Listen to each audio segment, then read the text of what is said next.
परम सत्कार्यो गुरु प्यारी सात संगत जी, राधा स्वामी जी। सात संगत जी, जैसा कि आप जानते हैं कि बाबा जी का भंडारा मध्य प्रदेश के ब्योरा सेंटर में चल रहा है जी।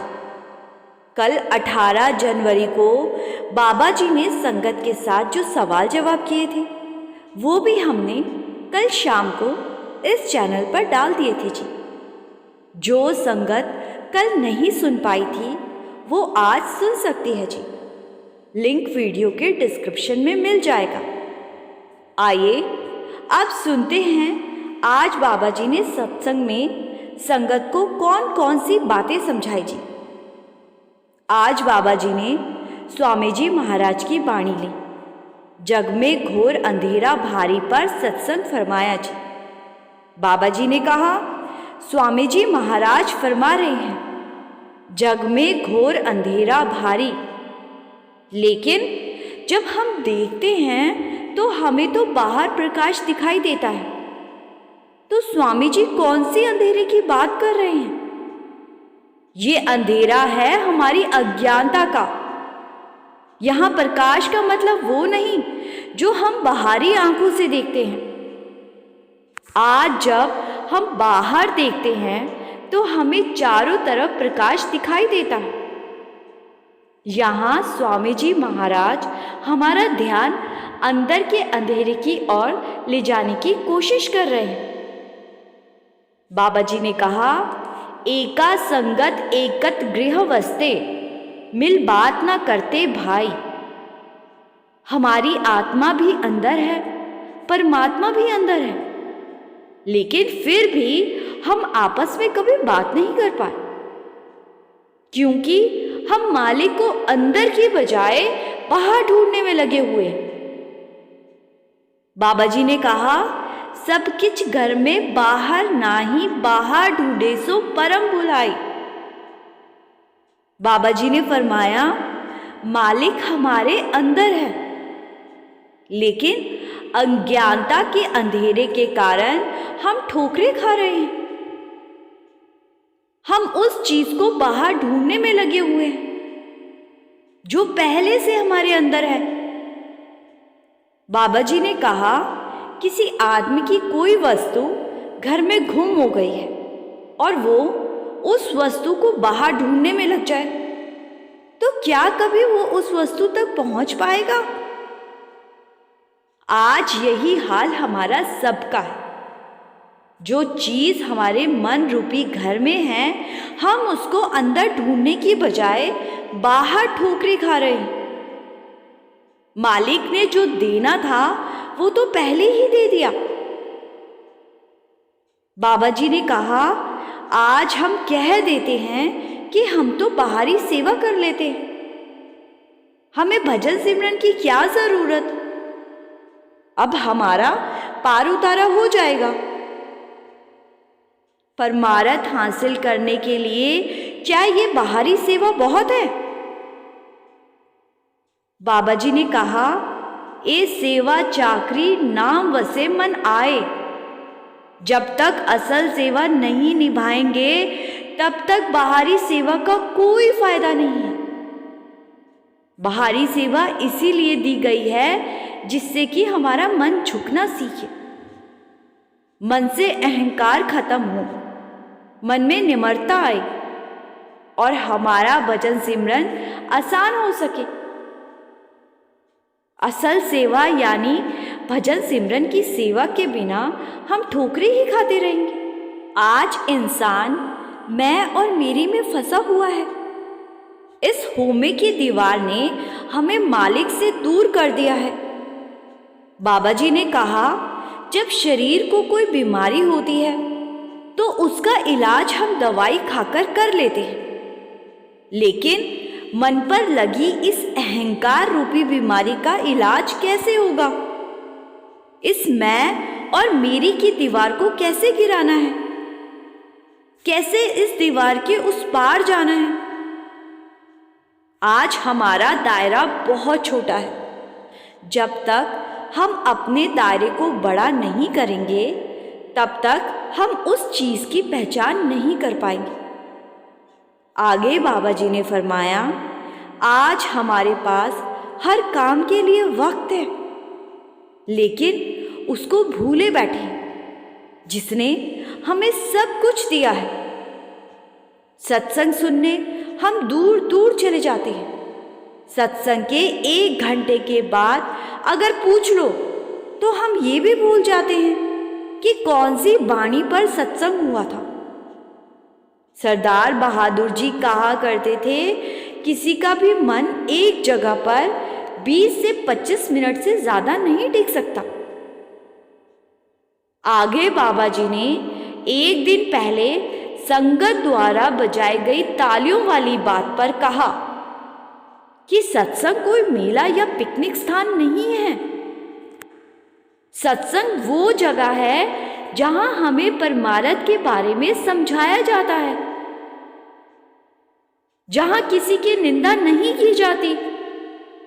ये वो जगह है जहां सिर्फ और सिर्फ मालिक का गुणगान होता है। इसके बाद बाबा जी ने दर्शनों के ऊपर फरमाया, जी आज हम गुरु की गाड़ी के पीछे दौड़कर कह देते हैं, आज तो बड़े अच्छे दर्शन हो गए। जिसको हम दर्शन समझे बैठे हैं उसको दर्शन नहीं सिर्फ देखना कहते हैं। दर्शन एक अवस्था है और इस अवस्था में जब हम पहुंच जाते हैं तो हम अपनी सुध बुध खो देते हैं और टकटकी लगाकर बस देखते ही जाते हैं।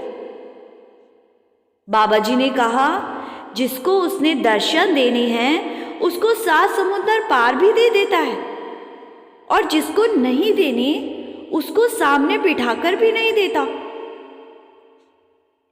आगे बाबा जी ने गुरु के बारे में फरमाया, जी गुरु किसको कहते हैं? आज जो सामने बैठा है हम उसी के आगे माथे टेकने लगते हैं। बाबा जी ने कहा, गुरु कोई शरीर नहीं है, गुरु शब्द है, लेकिन शुरुआत शरीर से ही होती है, क्योंकि शरीर को शरीर ही समझा सकता है। गुरु के पीछे दौड़कर माथे टेककर हम अपने मन को झूठी तसल्ली दे रहे हैं। क्या कभी किसी को शरीरों की भक्ति करके मुक्ति मिली है? बाबा जी ने कहा, शब्द गुरु सूरत धुन चेला।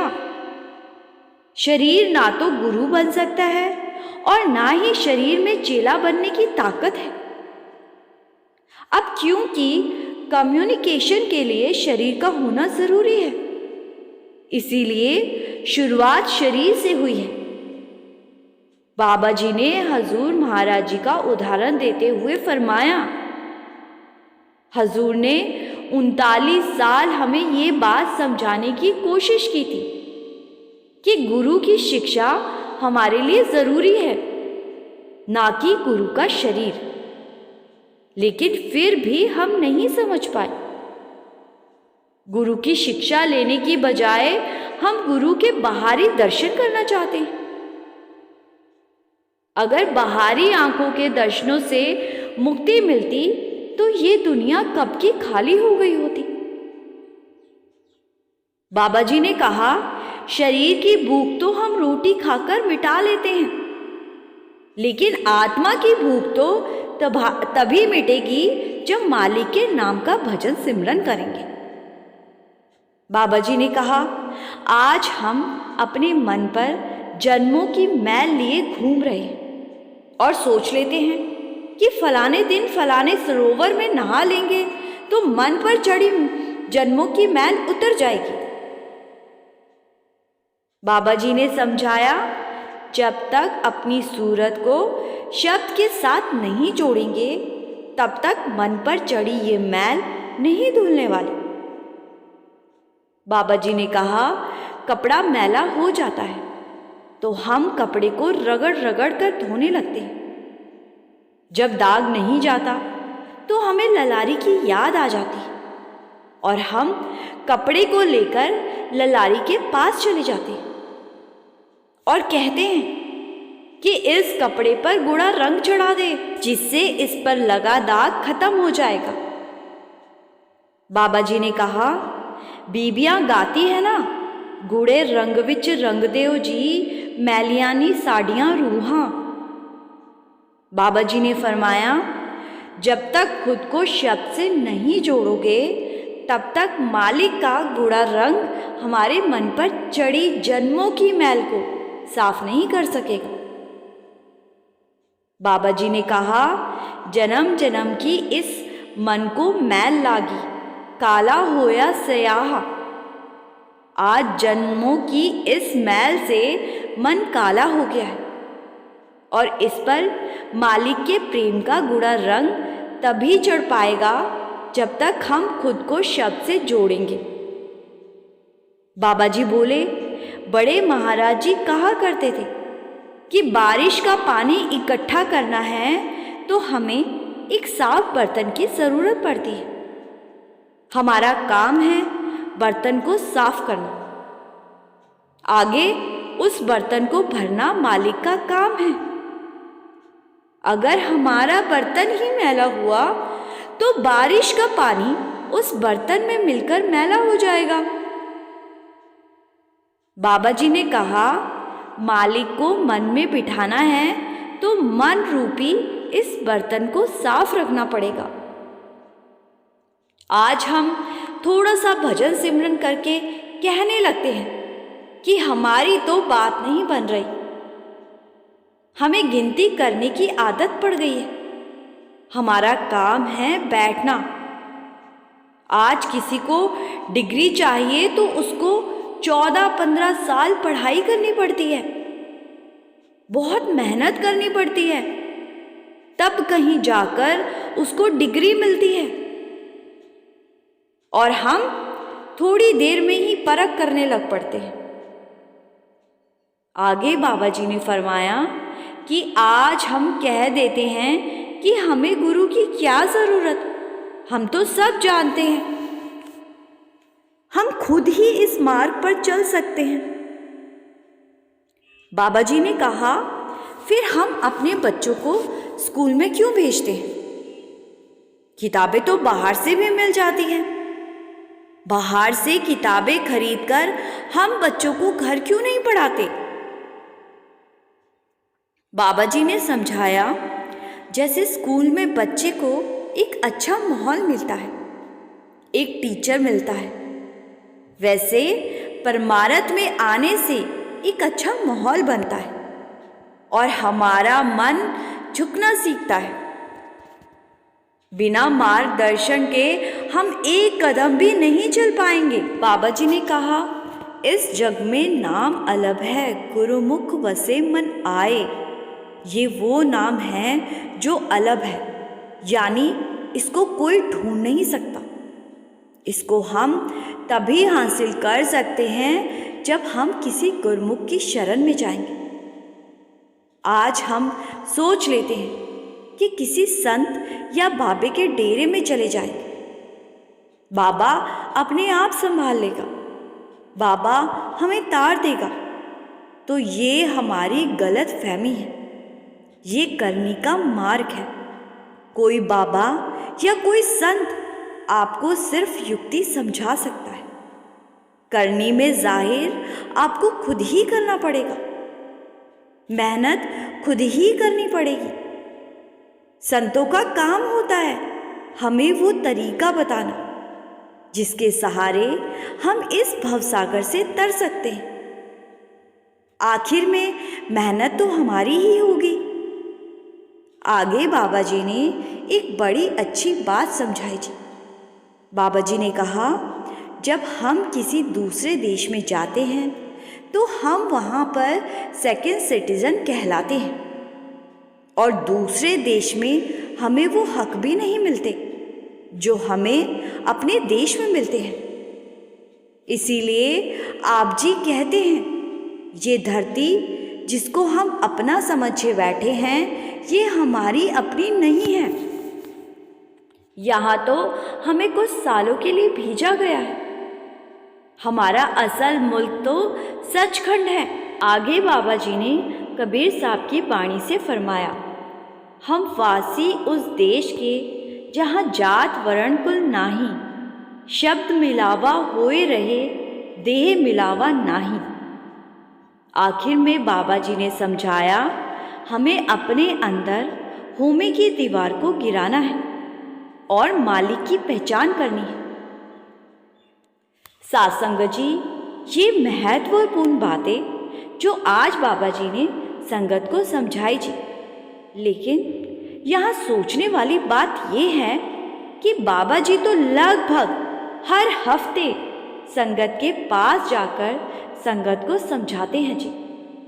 और जो संगत सत्संग में नहीं जा पाती वो इंटरनेट पर सत्संग सुन लेती है जी।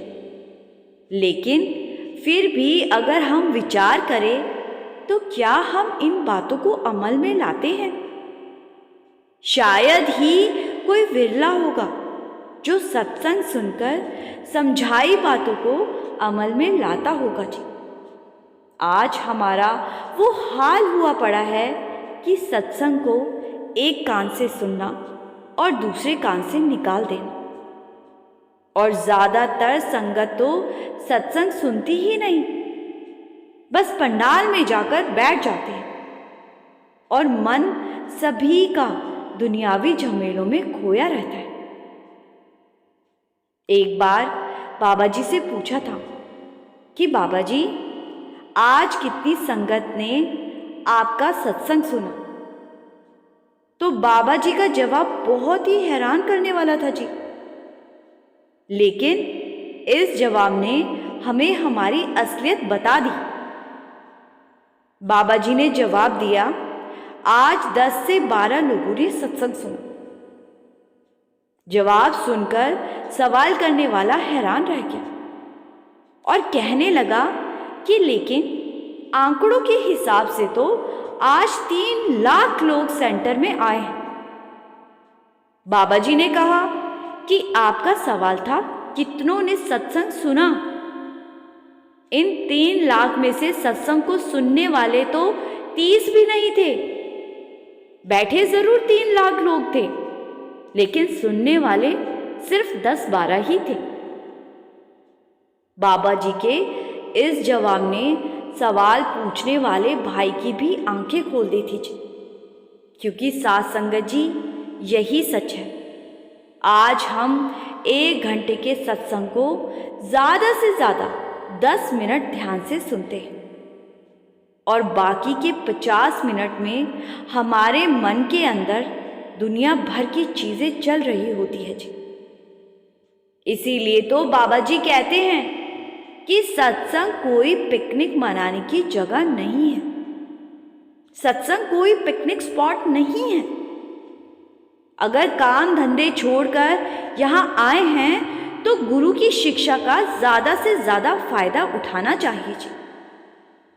दुनियावी चीज़ों को सोचने और विचार करने के लिए तो पूरी जिंदगी पड़ी है जी। साथ संगत जी, इसी के साथ मैं आपसे विदा लेती हूँ जी। अब बाबा जी इंदौर में सत्संग फरमाएंगे जी।